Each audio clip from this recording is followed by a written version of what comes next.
Joseph Rosales is a business performance expert who has traveled to more than 26 countries, helping companies develop effective leaders, managers, and high performance teams. He's also a world renowned speaker, coach, and consultant with over 30 years of business experience, and the CEO and founder of the Performance Group of Arizona, making him the perfect person to elicit some insight from when it comes to the survival of small businesses and corporations.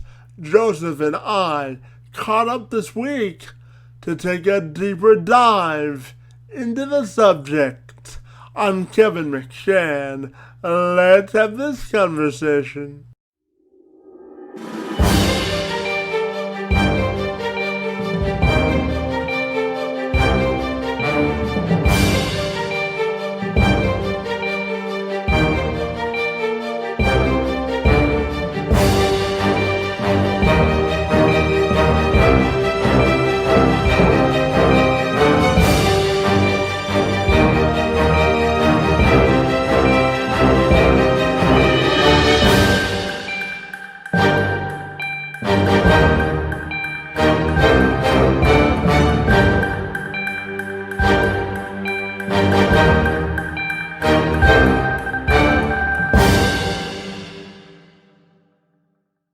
Rollis's passion is working with clients who are looking to grow and succeed in their business at even higher levels. So I began by asking him to assess the current veracity and vitality of the small business climate in America. Well, the state of business is interesting because obviously we have, businesses that have been devastated and completely shut down. We've seen interruptions to supply chain. We've seen issues with consumer confidence. We've seen issues with employee confidence. So every aspect of business in the United States and around the world has been impacted. Small business, as I think you know well, represents over 95% of business, and it's the backbone of our country. It's the backbone of most countries. The economy too, yeah. And everything, and it's affected everything. So it's interesting because my personal experience with it was, as I think I mentioned to you prior. I was launching a series of leadership summits in the Phoenix market, and we were launching our first one in 2020. So this directly affected me overnight, just like everybody else. When the pandemic hit and we started closing down markets, I had to go from live events and face-to-face coaching for the past 30 years with me and my teams to a virtual format. And we had leadership summits called Leadership Summit 2020, scheduled to launch in Phoenix in March, and then moving on to Chicago, Philadelphia, LA, and Dallas. So our business, changed immediately, like many others. So we pivoted, and we sat down, had a strategy meeting, and talked about how we could pivot. And we immediately started moving some of our courses to digital formats.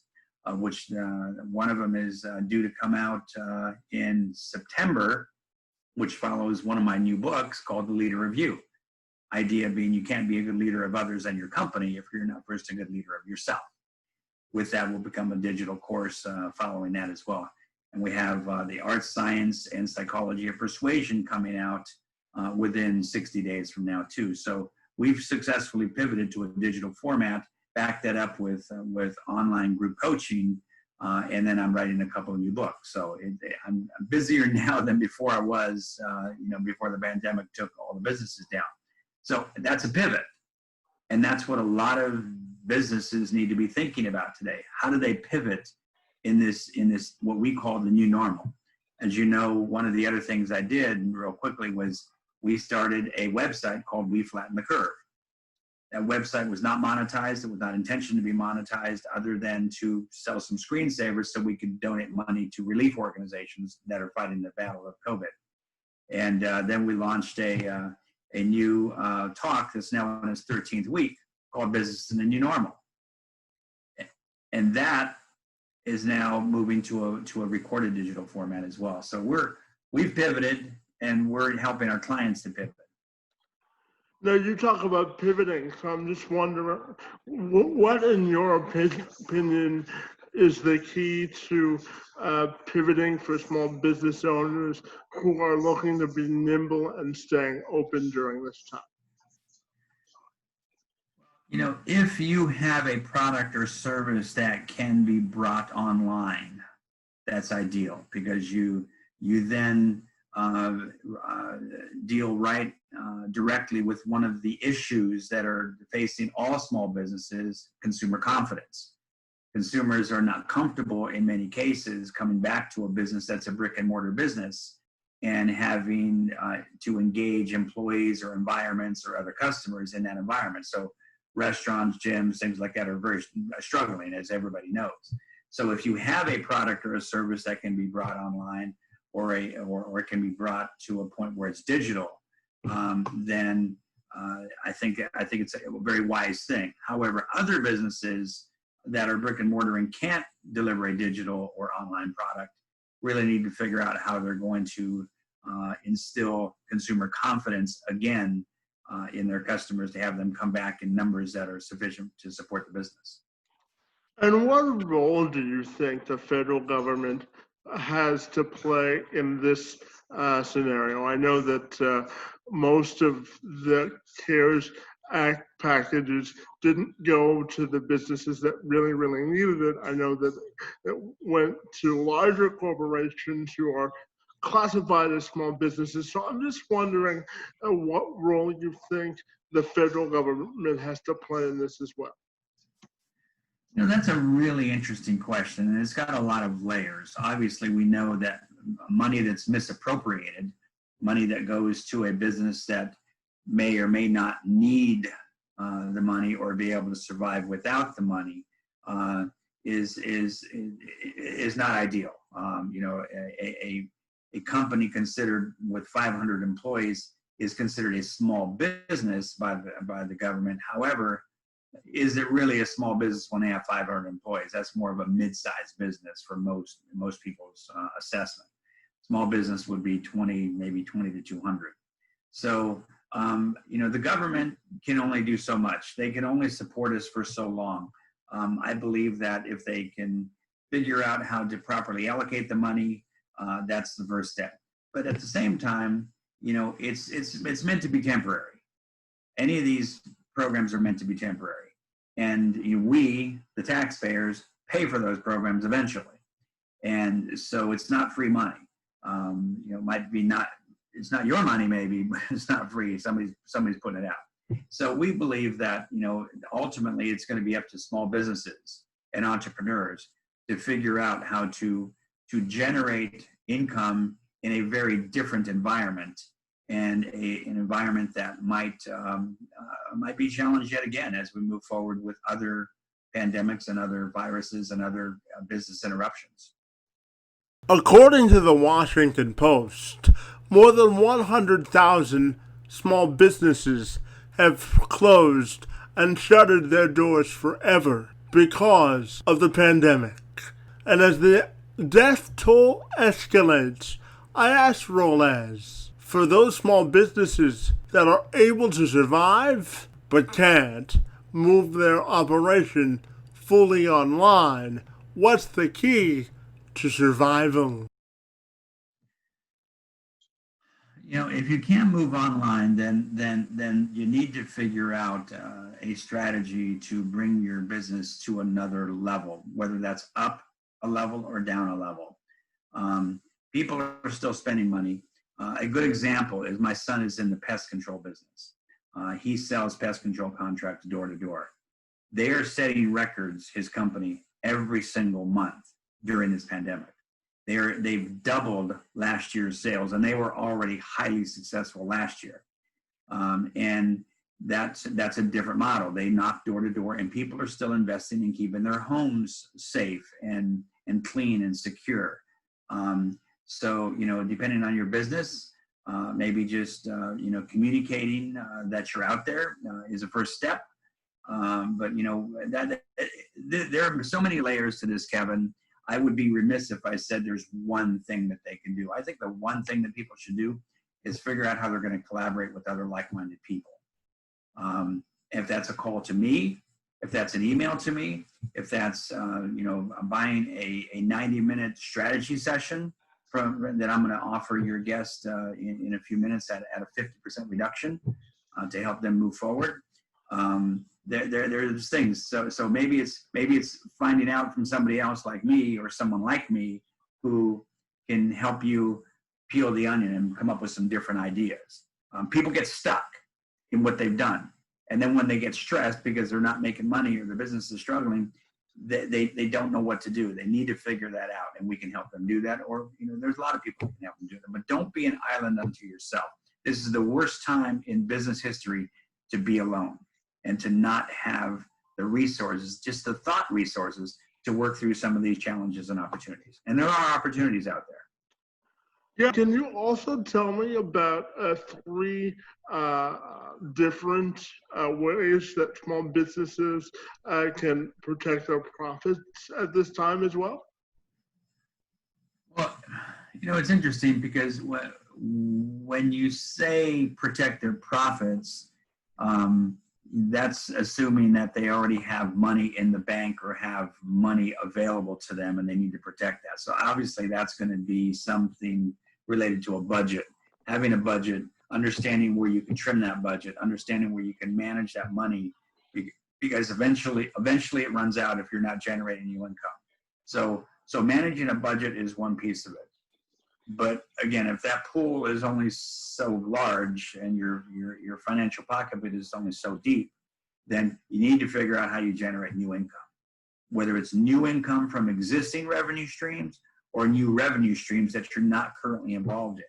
One of the things that we do in our strategy session is we look at where your income is coming from now and then begin to explore where are other income streams that you might not be tapping into now that would supplement or fully put in place a new revenue stream for your business. And tell me, Joe, what do you think is the role of larger corporations in the realm of supporting smaller businesses? That's interesting, because if you compare a Walmart to a small, 5 and dime store, for example, or a small office supply store, or anything that competes with a Walmart, Walmart has done a lot to build, and again, just taking Walmart as an example, to build communities and to offer products to customers at different price levels. The problem is that some of the smaller mom and pop businesses that don't know how to compete with a Walmart end up being put out of business. So this is exasperated in this pandemic time. So I think sometimes there's collaborations with the larger businesses, maybe selling a service to a larger business. The larger businesses, take an Amazon or a Walmart or any of the large grocery chains or large, big box stores. They've done extremely well, setting record revenues and profits during the pandemic because they weren't made to close down. These small mom and pop businesses, maybe there's a way to reach out or reach up or collaborate or joint venture with those businesses that are doing well. Consumers are not the only place to generate revenue. There are joint ventures and there are relationships with other businesses that can do the same thing. Again, that's all part of an overall strategy that needs to be developed for a business. Here's one of the things I say to clients all the time, Kevin. Revenues are a great deodorant.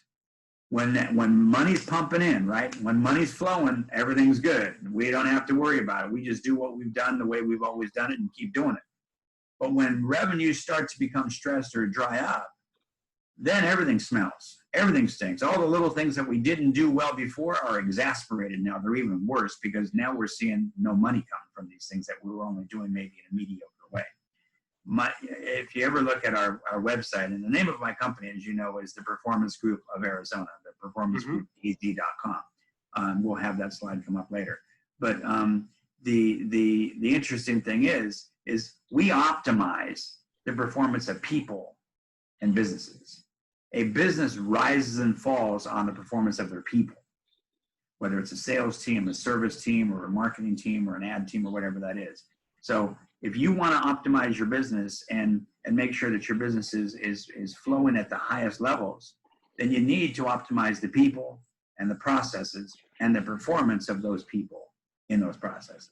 A very simple equation. We've been working with that for over 30 years, and it's served as a solid foundation for every client that we have. And then just finally, I'm wondering if you can provide sort of words of inspiration to business owners that may be concerned about the future and just the current state of where you think we need to go to improve the quality of the small businesses. Yeah, well, thank you. That's a great question and a great ask. Words of encouragement. I think the words of encouragement that I would provide, it would be that, you know, you're not alone. Millions of businesses are facing something similar, some exactly and some a little differently than you're facing now as a small business owner. So you're not alone. There are resources out there. Some of the greatest developments, businesses, enterprises have been formed in times of stress and crisis just like this. New businesses are formed every day around this pandemic. So, you know, this is, I have a slide that I'll show in a minute that has the picture of an eagle soaring, looking for its next meal, looking for opportunity and floating on the currents and not working hard at it at all. And then you got an ostrich with a head in the sand, hoping that whatever is in, you know, trying to you know make it its next lunch goes away. You can't do that. You have to have your head up. You got to have your head on a swivel. You got to look around. You got to be creative. You got to synergize. You got to collaborate. You got to be accountable. The three words that I would probably share is be informed, be prepared, and be diligent. Informed means get the right information. Don't listen to one news channel. Don't listen to the other news channel. Listen to both if you want to know someplace in the middle of the truth. Don't rely on your broke brother-in-law to tell you how he might do it if he was in your business. Look to people who are succeeding. Look to people who are in that space of growing and not just surviving in this time, but thriving during this time. Look to those people.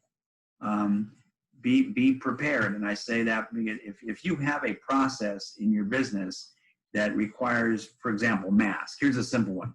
People wear masks, people don't want to wear masks. It's a very divisive topic right now. If you have a business that it's important that people wear face coverings, you need to have that process, that protocol documented properly so your customers see it, so your employees see it. But you also need to train and coach your employees about how to engage a customer who may not be compliant with that. So you don't lose that customer and you continue to do business with that customer.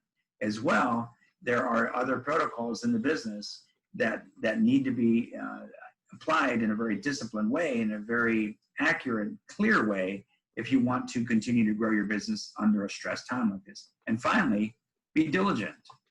You got to be disciplined. You got to have a plan and stick to it. This is not a time to just kind of run and gun and shoot from the hip and hope that it works. The time frames and the ability to fail is very easy right now if you're not paying attention to all the details. Fantastic, Joseph. And just before we end today, is there anything else you want to share about your personal business or the business climate in Phoenix? Well, again, you know, we're very blessed to have made the pivot and to be on the upslope now on moving a lot of our programs to a digital format. I'm going to suggest that if your listeners would like to receive an article that I wrote recently that was called United We Win, Divided We Fail. United We Win, Divided We Fail. All they have to do is text the word leadership to 77948.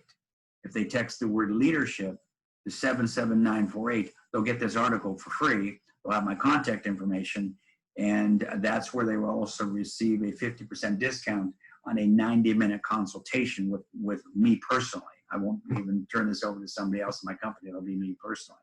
That's normally a $500 value that we're going to do for $250. And so I think that's a great offer. So again, the word leadership to the number 77948, and they get the free article and a 50% discount on a 90-minute consult. Fantastic, Joseph. I want to thank you for your time this morning and speaking to us about the future of small business in America. I really enjoyed our conversation, and I want to thank you for joining us and for your time this morning. Kevin, it was my pleasure. Thank you so much. Good luck to everybody.